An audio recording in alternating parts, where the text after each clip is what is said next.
वृंदावन का एक साधु अयोध्या की गलियों में बड़े प्रेम से राधे कृष्ण जपते हुए जा रहा था। तभी अयोध्या का एक साधु वहां से गुजरा।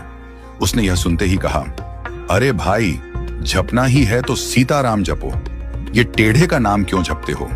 वृंदावन वाला साधु यह सुनकर भड़क गया और बोला, जरा जुबान संभाल कर बात करो। हमारी जबान पान खिलाती है तो लात भी खिलाती है। मेरे इष्ट को टेढ़ा कैसे कह दिया? अयोध्या वाला साधु बोला, इसमें गलत क्या है? तुम्हारे कन्हैया का नाम ही टेढ़ा, कृष्ण उनका धाम टेढ़ा, वृंदावन। और वृंदावन वाला साधु बीच में बोल पड़ा, चलो मान लिया नाम और धाम टेढ़ा है, पर उनका काम भी टेढ़ा है, ये तुम कैसे कह रहे हो? अयोध्या वाला साधु मुस्कुराकर बोला, तो सुनो, यमुना में नहाती गोपियों के कपड़े चुराना, रास रचाना, माखन चुराना, ये कौन से सीधे लोगों के काम है? और सच बताऊं, आज तक मैंने उन्हें कभी सीधे खड़े नहीं देखा। यह सुनकर वृंदावन के साधु को बड़ी बेइज्जती महसूस हुई।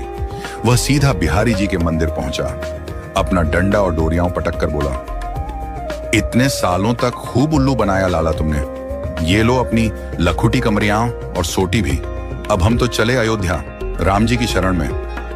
बिहारी जी मंद मंद मुस्कुराते हुए उसके पीछे पीछे आए, उसकी बांह पकड़कर बोले, अरे भाई, लगता है किसी ने तुझे गलत भड़का दिया है, पर अगर जाना है तो तेरी मर्जी, बस इतना तो बता दे कि राम जी सीधे और मैं टेढ़ा क्यों? इतना कहकर बिहारी जी कुएं की तरफ नहाने चल दिए।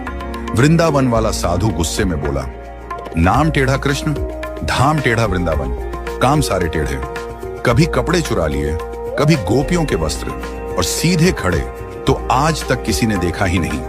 अपनी सारी भड़ास वह वहीं निकाल बैठा। बिहारी जी मुस्कुराते रहे और चुपके से अपनी बाल्टी कुएं में गिरा दी।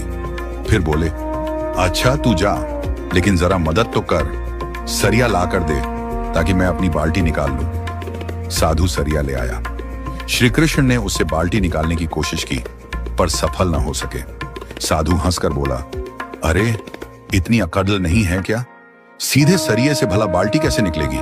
जरा सरिये को टेढ़ा कर फिर देख, एक बार में बाल्टी निकल आएगी।